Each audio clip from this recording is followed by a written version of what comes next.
So Charles will hopefully let us know when all is ready. Usually we'd have a back support so he doesn't move his head away, but maybe we've got a volunteer, we can always... That's really good quality, isn't it? Wow.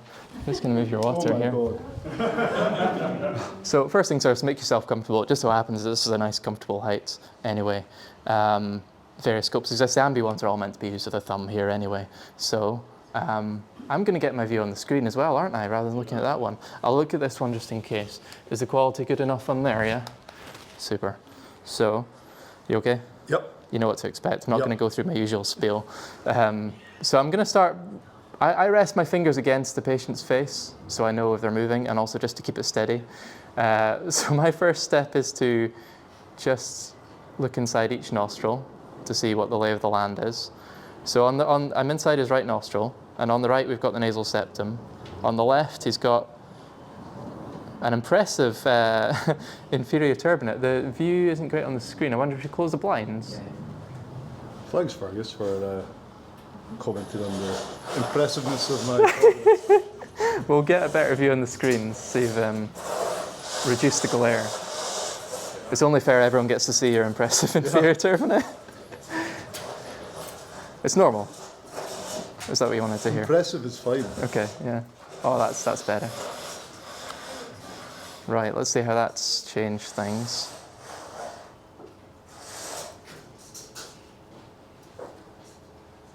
That's not too bad, that's better. So yeah, as I said, on the left, impressive inferior turbinate. Above that, you've got a little bit of septal kink to the right side, but you can see his middle turbinate above that kink. So I wouldn't go above that turbinate here, but below it there's plenty of space. That would be a good option. But checking the other side, just in case we encounter difficulties. If you turn towards me a wee bit, David, always move the patient to make it easier for yourself. Again, easy, a little bit of a kink of the septum towards the maxillary crest at the floor of the nose. Inferior turbinate is here on the right side, and middle turbinate is here. He's got no pathology in his middle meatus, which is typically where you'd see the pathology. So again, this side would be fine above there and then down, so that would be our other option. But the easiest way is going to be below his inferior turbinate on this side here. So we've seen a couple of the stops I mentioned already, and this is the view we talked about at the back of the inferior turbinate. With on the left side of the screen, I'll just get a better view of that. So I'm rotating slightly, but the bottom left of the screen there, you should see the station tube opening. And if David takes maybe yawns or something, you can see the soft palate moving below us, yeah? Okay, good. Postnasal space is nice and clear and pristine, so no pathology there either. You okay, David? Fine. Good. Keep breathing. Big sniff in. See if he sniffs in, that helps depress the soft palate. If the patient's really tense, their soft palate is often up, tense against there. Breathing through the nose throughout this examination helps, but a big sniff in at this point does help move the soft palate out of the way. But he's making it very easy for me, actually.